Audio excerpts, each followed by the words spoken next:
In Matthew's Gospel, he records one of Jesus' sermons in which we commonly refer to as the Sermon on the Mount. Unlike sermons that you hear today at church, the Sermon on the Mount was more like a keynote address at a conference.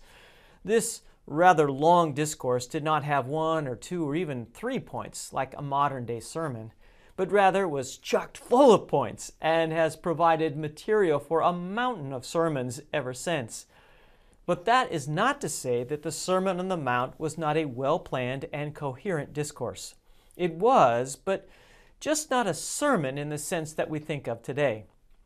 There's also so much there that you have to take it in much smaller chunks and then think about it.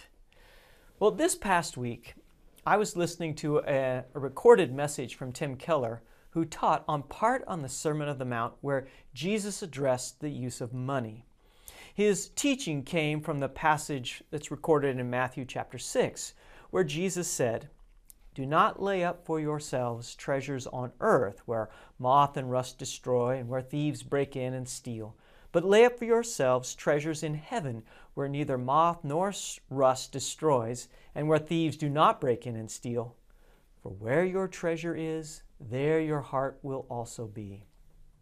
These words from Jesus are very straightforward, easy to understand. But it is the next two verses that I've never really understood how in the world they fit into the teaching about money. For Jesus went on to say, "The eye is the lamp of the body.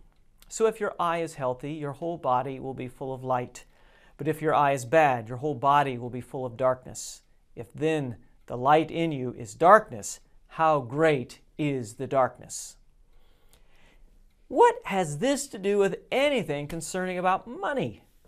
But it must have something, because Jesus tied it all together with his concluding statement, "No one can serve two masters, for either he will hate one and love the other, or he will be devoted to one and despise the other. You cannot serve God and money."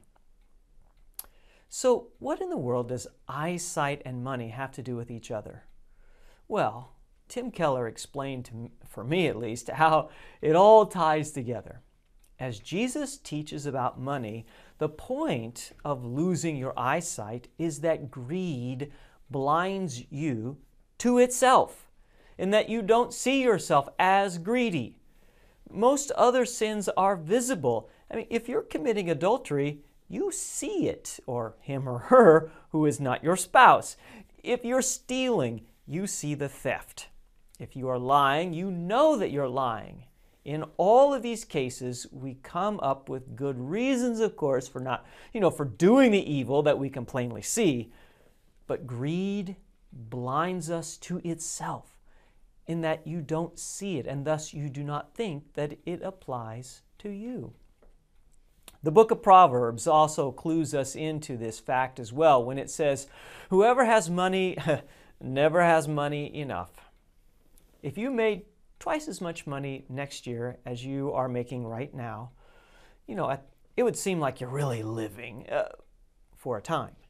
But soon that standard of living would seem normal again, and then even small.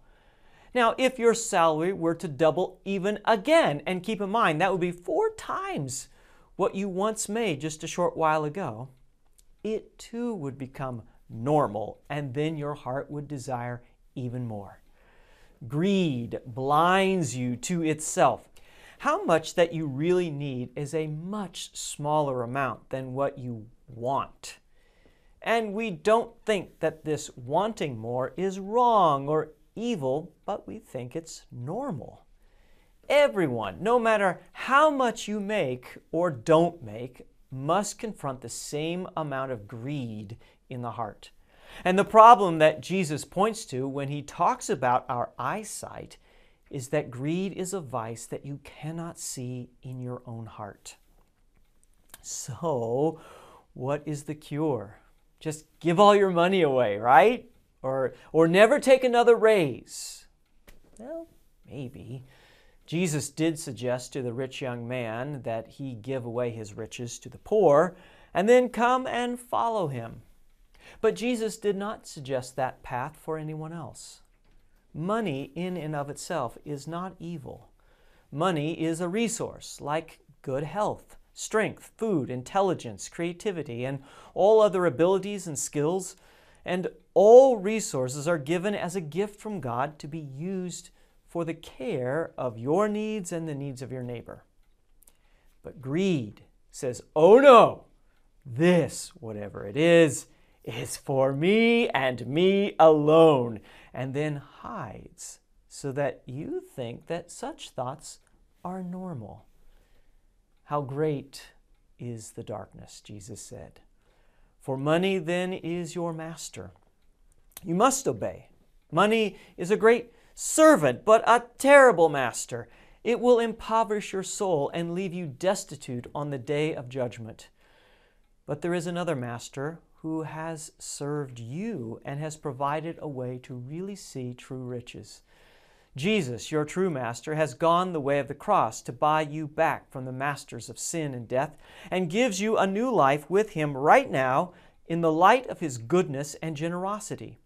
In serving this master, Jesus, you will find that your money has a proper place in service and the care of others.